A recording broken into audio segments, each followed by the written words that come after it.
Just 2 races remain in the NASCAR season. We're going to help you make the most of it as the Cup Series heads to Martinsville. We've got your DFS tiers and best bets for the Xfinity 500 right here on the Backroad.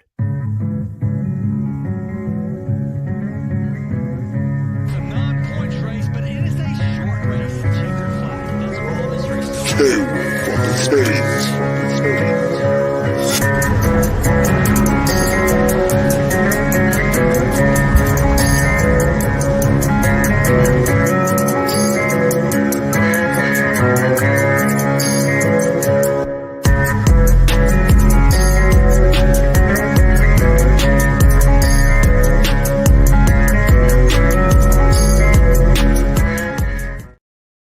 Welcome down the back road, and today I must be cruising on my moped because I am solo, but I am so pumped up for this Martinsville race.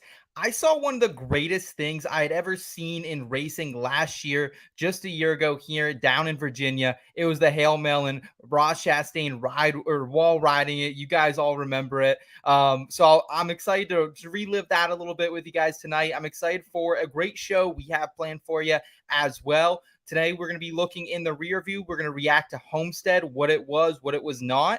Then we're going to be previewing Martinsville, some of our data sets, some of our best bets later in the show as well. And then tire tiers. We're going to get into some DFS advice, season-long leagues. They're coming to an end in the NASCAR season, so we want to help you just really make the most of this fun time in the racing calendar. Easiest way you can support us here at IBT Media. Subscribe if you guys enjoy this type of content. Interact in the chat. Give us a thumbs up if you like this type of content as well. So let's go ahead and get into it with in the rear view.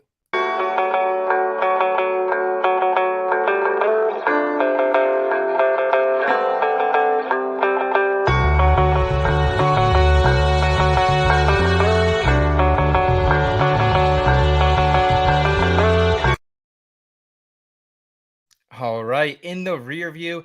And guys, you can't say this wasn't a great race here last week at Homestead. 25 lead changes, 9 different leaders, and 23 cars finishing on the lead lap.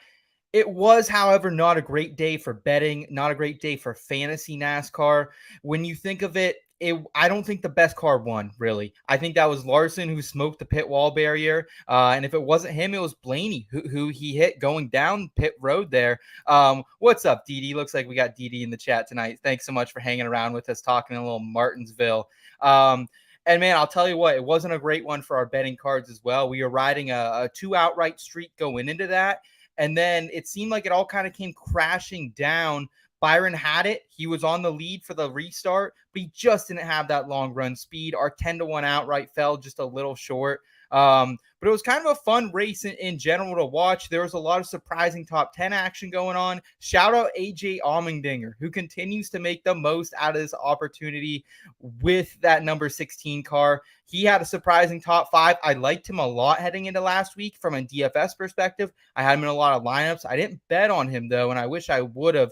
That was a nice ticket to cash there. Austin Dillon somehow comes out of nowhere. That was like the Undertaker gif of just coming out of the coffin for Austin Dillon. Comes out of the coffin, stud performance from him, top 10 on the week. And looks like Didi saying, I get the IBT this week, finally unwinding from the week. Hell yeah, Didi. I hope you're here enjoying it as we unwind here on this beautiful Thursday evening. But yeah, as we kind of said, guys, the betting card, not the best. We hit the Byron top 5, fell short in the outright market.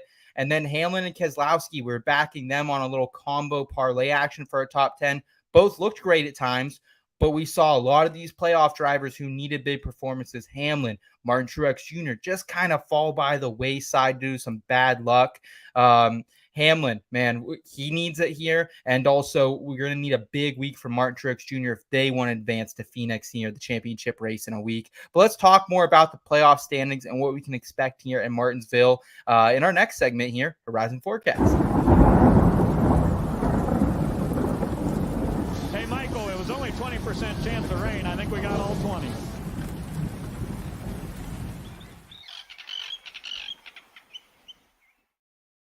All right. So Martinsville, of course, this is going to be the race that determines who gets into the Final Four for that championship spot in Phoenix. We know Christopher Bell and Kyle Larson both have already locked up a spot by clinching, winning the races the last 2 weeks. William Byron right now plus 30 above the cut line. So as long as Byron doesn't get out of this race, doesn't do anything stupid, can get himself a couple playoff points, he's probably going to advance here. He feels really good. So that's good if you guys have any season-long tickets on Byron. Ryan Blaney, plus 10. I mean, man, oh man, Blaney has put his heart and soul into this playoff run. It's been really fun to watch. I thought he maybe could have won last week if things would have gone his way. And then below the cut line, some surprising names. Tyler Reddick, minus 10. Martin Truex Jr., Denny Hamlin, minus 17. And then Chris Buescher, all but out of it, minus 43. Those guys really need a win to pretty much position themselves or, potentially a Hail Melon at the end of this thing. Let's talk about Martinsville, though. This is the paperclip. This is one of our favorite tracks on the circuit. It's a half-mile short track, and it's very unique in nature. And what I mean is we can't just be looking at the short tracks and how they've performed at them this season. Martinsville is kind of its own beast here. We do have some secondary comp tracks to look at. New Hampshire, we were just there later in the summer. And then North Wilkesboro, actually the All-Star race, I think we can look back at as well a little bit. So those are two tracks we can keep in mind here. As far as the weekend goes, we're going to start out on Saturday here with some practice, 12:35 p.m. Eastern time, qualifying 1:20 p.m. Eastern time, and then stages on Sunday, laps 130, 260, and then ending it at 500. I know some of my friends are going to be down there for this race. I'm jealous. It looks like a lot of fun. Looks like we got Lena in the chat tonight too. What's up, Lena? Thanks so much for joining us. Yeah, so let's talk notes and trends for Martinsville. What we can expect from this angle. This has been this race, the round of 8 elimination race since 2020. So we're going into the fourth year of this. Denny Hamlin leads all active drivers in playoff Martinsville wins. He has 2 of them, but those haven't come since 2010. We know what happened to him last year is going to be a little bit sour if he can't pull it off 2 years in a row after losing to Ross on that Hail Melon last season. And 3 times a non-playoff driver has won this race. Alex Bowman did it back in 2021. I know my co-host Elliot Hicks is a big Alex Bowman fan, and both of us could not believe it when he won that one. Some position trends to keep in mind. 24% of the time, the winner is coming from the front row in this race. 51% of the time, that number is a top 5, and 72% of the time, it's from a top 10. So this is one of those races, kind of like last week at Homestead. I don't advise us going out and putting a big chunk of our betting roll out there before we see practice and qualifying on Saturday. Because if you put something out there and your guy doesn't qualify super well, it's going to be tough to swallow that. So just something to keep in mind.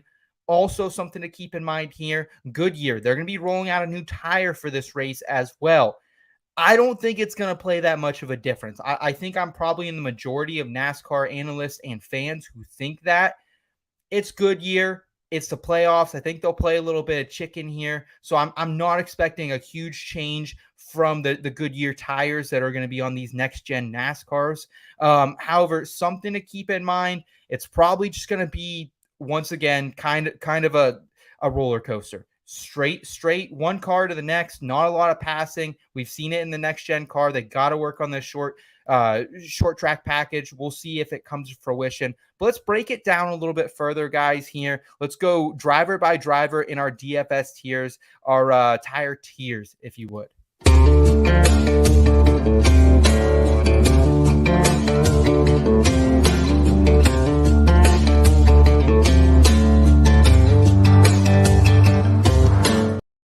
All right, tire tiers. Usually we do these live on the show. We'll go back and forth like a draft. But since I'm solo tonight, I went ahead and laid out the board for us. So let us know in the comments who's too high, who's too low for you. Maybe I'll make some moves if you guys can convince me one way or the other. If you guys have questions, be sure to drop those as well. I want to talk driver changes before we get into the actual tiers. BJ McLeod, baby, back in that number 78. I'm sure he had a good week off after making $40 million a couple weeks ago selling that charter. JJ Yaley, he's going to be remaining in the 15. Ryan Newman remaining in the 51. Good to see some consistency in these Rick Ware racing cars. And then Carson Hocevar, he's heading back to the number 42 car. Good run from John Hunter Nemechek. Didn't get the finish he wanted in that 42 car, but he'll have some more chances at that next season. We'll see what Hocevar can do here as he'll be back in the 77 next year with Spire. Let's start with the A tier, folks. It's Kyle Larson at the top for me, and I don't think we have to overthink this one with Kyle Larson. Qualified first last season. He won the spring race. While he wasn't the most dominant car in that spring race, he was always in contention. And what I love most about Kyle Larson is how he's done at these comp tracks this season, guys. Won the All-Star race, came from behind at North Wilkesboro. Really, really fun to watch him do that. And then finished third at New Hampshire, third in the total speed rankings. If you're taking Kyle Larson in your fantasy NASCAR lineups this week, there's safety with it. I know he's not always the best finisher. He doesn't always get those finishes he deserves. Hell, just last week, he didn't. But at the price of $1,100 compared to Denny Hamlin at $11,500, William Byron at $11,200, I can stomach that a little more with Kyle Larson. So I like him. I'm actually going to throw up the surprise of Martin Truex Jr., who just has no momentum right now. And I'm going against the grain with this pick. I don't think he'll be heavily rostered. However, he is going at 10-7. You're getting a little bit of a discount for a nice anchor, a guy who has really been one of the most steadfast drivers as far as a DFS perspective this season. Listen, he had a shit car here in the spring. It was very, very bad. However, he still finished third despite being outside the top 10 in our total speed rankings, courtesy of iFantasy Racing. So what does he do at New Hampshire, one of our other comp tracks? Number one in the total speed rankings, dominates the day and wins that track. That's why I like Truex so much, and he has to go. He has to probably either win this race or be out in front of it a lot to get some stage points and get himself into the next round. And something else to keep in mind with Truex, man, this is a guy who we don't know how many more he's going to have of this. We don't know how many more positions he's going to have to get to a championship race. I think him and James Small are going to go after it hard. They've been qualifying better lately. I like the number 19 this week. Let's go back up to who else we have in this A tier. Denny Hamlin, most wins here by an active. It's not really close. I think the number you're getting in the betting market for Denny Hamlin is a bit unreasonable. He was number one in our total speed rankings. He did have the fastest car late in a run in the spring, so you can't count Denny Hamlin out. However, I don't like him betting on him. And at 11.5 on DraftKings and as high as he's getting on Fantrax there in your season-long leagues, I can't play Denny Hamlin, but he is here in the A tier as a sign of respect. Ryan Blaney, though. Can we talk about Ryan Blaney? This run he's having right now, guys, is awesome to see. I love what we've been seeing out of the number 12 car. He is third best in average starting position here at Martinsville and the best average finish here at Martinsville as well. I think Ryan Blaney has to be a staple of lineups at 10-4. If you're looking for two guys to squeeze in this top tier, I'm looking for maybe a Larson, dip down a little bit, and then Blaney. Get those guys 11,000, 10-4, and you still have a little bit of wiggle room where you're not taking huge darts here. We'll touch on Byron. This is just kind of playing it safe here with him as well. I don't like him as much this week as I liked him a week ago at Homestead. He kind of burned us just a little bit. And then Bell, like pie on our faces. We keep fading Christopher Bell here. So I apologize that we haven't got him quite right, but he's hot. He won this race last season. We should keep that in mind as well. So yeah, let's go to the B's now. It's going to be Joey Logano up first for us. He's getting better here, running more consistent in the playoffs. Like we hadn't seen Joey Logano really for 3 or 4 months, and now all of a sudden he's here. Looks like Didi's saying in the chat, I think he's where he will be, good and a safety pick for sure. Didi, remind me who you're referring there. I think probably William Byron or Denny. She says, sorry, I've been drinking a little. That sounded weird. Hey, all good here, Didi. I'm drinking right with you. So we appreciate you putting them down here, unwinding and enjoying the end of the week with us. But Brad and Harvick, these are other two drivers that if you're playing in your DFS lineups this week, you're really just looking for that consistency. You're looking for that track history to show up. So I think we can see a little Brad action. I think we can see a little Harvick. I don't mind them. I will prefer Harvick, I think, although I do have Brad ranked a little bit higher here, just because what we're getting the number on Harvick, 8,300. So I really, really like him. We look like we see Stan in the chat saying, I've been seeing the number 12 all week. It's Blaney time. Stan, I'm with you, man. I think he's out for some revenge. I do like Blaney here in DFS. He's one of my favorite plays this week. Lena saying, is Byron a reasonable bet for Martinsville? I'm in a work league and just can't bring myself to bet Hamlin.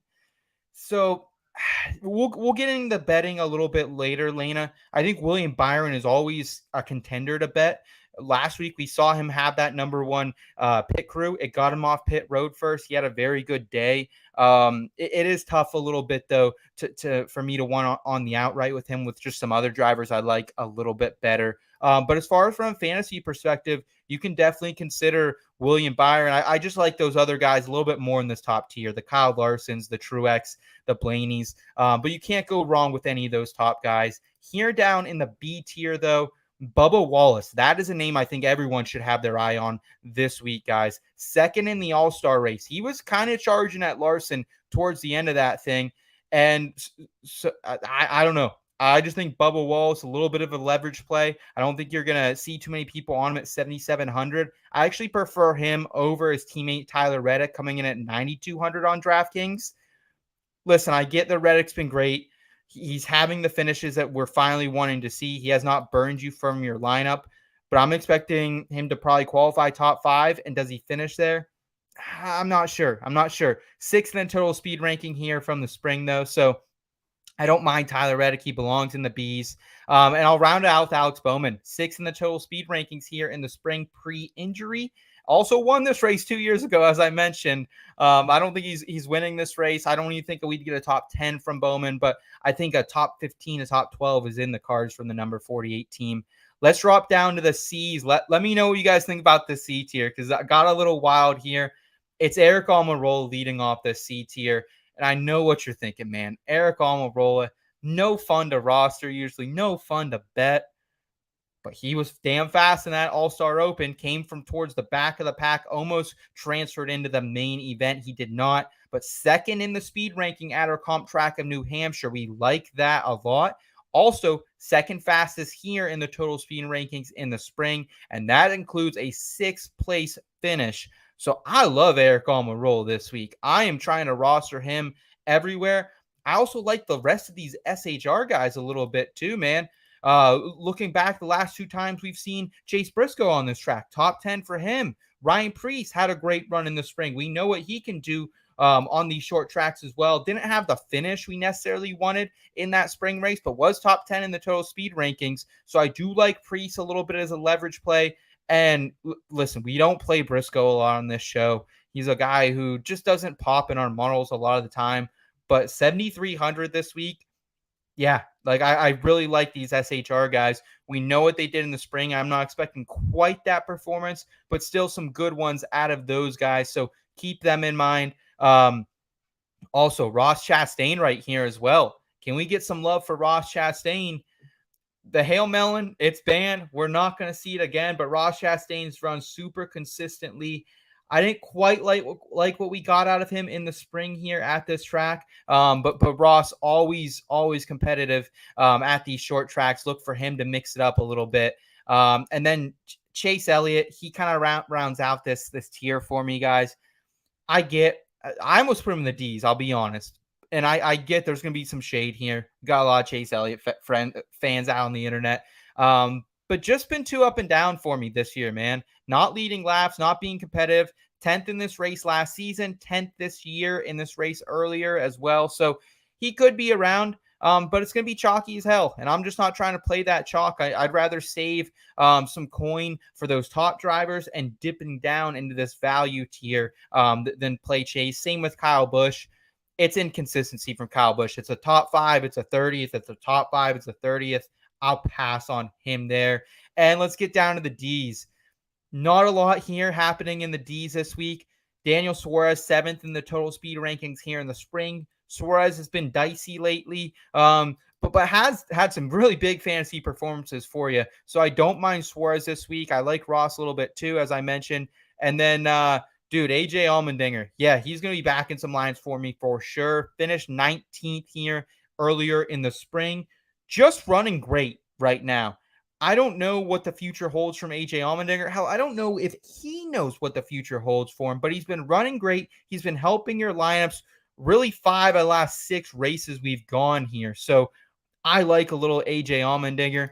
And Carson Hocevar, just sign me up, man. This kid has totally shifted my perspective, what he's been doing in the number 42 car this season when he's taken over from Noah Gragson.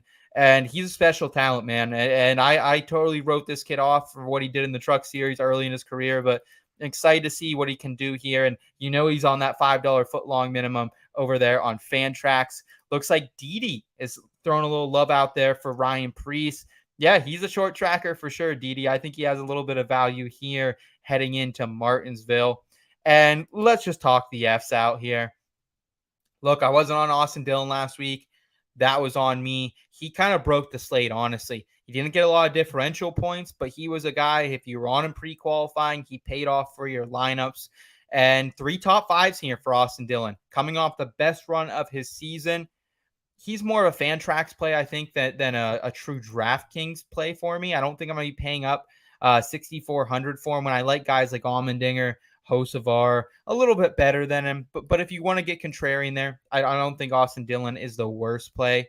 A couple other guys down in this tier. What can you say about Justin Haley? Just been a good, consistent driver for your lineup. Michael McDowell, better here than I think people give him credit for. Finished 19th in the spring. A little love for the number 34 car. Harrison Burton, average finish of 22nd here. Burton actually likes this track quite a bit, it seems like, from what I've heard in interviews with him. So I'm expecting a little bit of Burton plays out of me and the community as well. I think some other people know that this guy likes this track. We saw it in the Xfinity series. And then Todd Gilliland. We haven't had this guy ranked probably in a couple months in the number 38 car for Roush Fenway down there. And look, it's not always great for Todd Gilliland, but he's never going to kill your lineup. Finished 13th in this race last year, surprisingly, and 13th in the total speed rankings this year at that spring race at Martinsville. So very interesting. I think we have some very interesting names here. Also in this tier, rounding out Ricky Stenhouse. It's just a respect thing. Ricky Stenhouse has not killed you at all. So you can do worse there than Ricky Stenhouse. I'll get to a comment here for Lena before we just quickly chat about the guys we left unranked here. She's saying, yes, Larson always.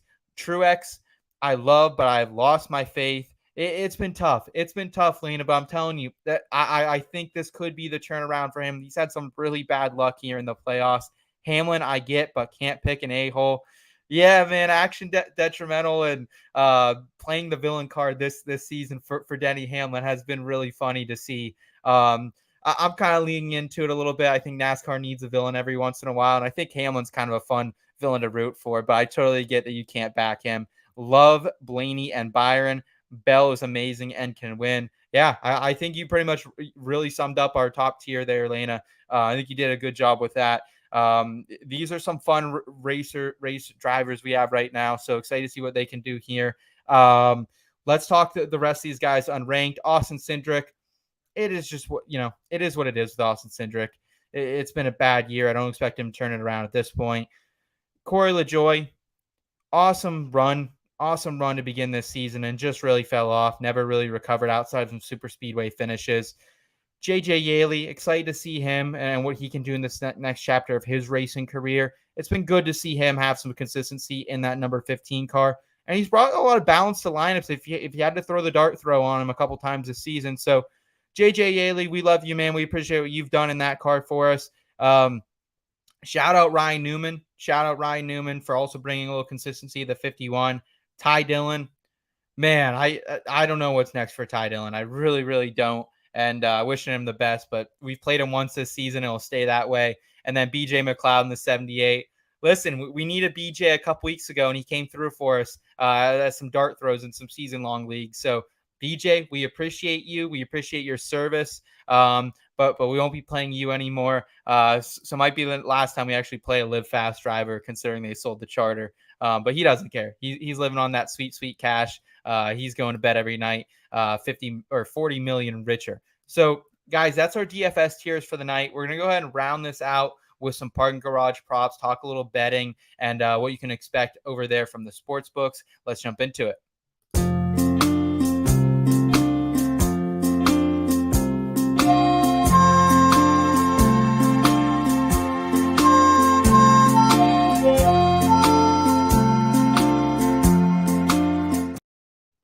All right. And just want to shout out the chat once again. I appreciate you guys hanging with me tonight. A little lonely being solo here, but I do it because I love you guys and love the NASCAR family we're building over here at IBT.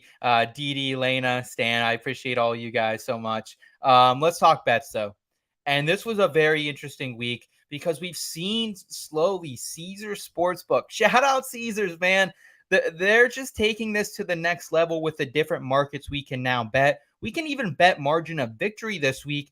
I haven't zeroed in quite yet what I want to lay out for that market if I do go that way, but we finally have some different options here, and they're leading the way over there at Caesars. So thank you for that. I think the books are doing a really good job as we come down the stretch here. So I hope that only transitions and furthers into 2024. Let's talk outright. So I can't do Denny Hamlin. I don't know where you guys are on Hamlin, but I won't be paying a plus 275, a 3-1, whatever he is out there right now. But I will be paying 7-1 for Kyle Larson. That's over at Bet Rivers there, and also a plus 125 for that sweet, sweet plus money top 5 that we haven't seen in a very long time for Kyle Larson as well. We talked about it in the DFS tiers. Qualified front here last year, won the spring race. Came from behind, won that all-star race, and finished third at New Hampshire, third in the total speed rankings that day as well. I think we got to be on Larson. I don't know if we'll ever see a 7-1 on him again this season. I'm taking the value. This guy's won us money more times than not here, and it's reminding me a lot of when he won the championship just a couple years ago in 2021. In the placement prop market, I am backing Larson there, like I said, at that plus 125 for a top 5. Also, Martin Truex Jr. for a top 5. I can't get behind the outright. There is a 10-1 outright floating around over there on Caesars for Martin Truex Jr. I can't go that far, but he did have that terrible car in the spring and finished third. And I think right now, I don't know if he's going to get the best car with the cars he's been dealt from JGR here the last couple of weeks. However, I trust him in this race. I trust him at this track to move up wherever he qualifies and have some good finishes here. So number 1 in the total speed rankings at New Hampshire, one of our favorite comp tracks. We like that. And I like how he finished and had that late run speed.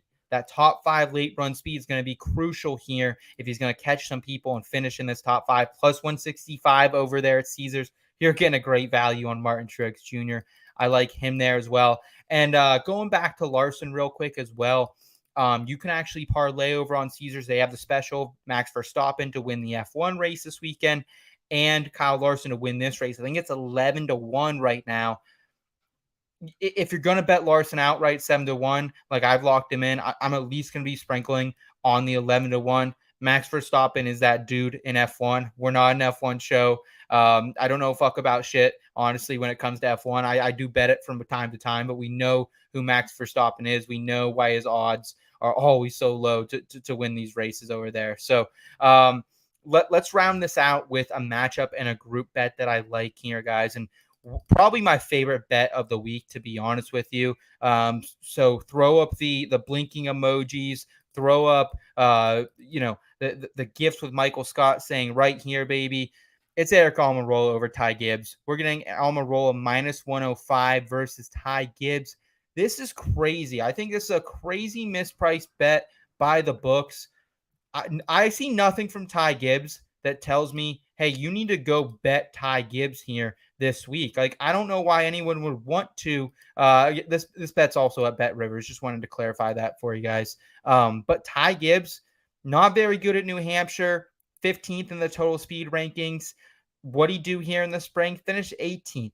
Had some speed in that All-Star Open at North Wilkesboro, our other favorite comp track this week, but he started out front. He had one of the best cars going into that race.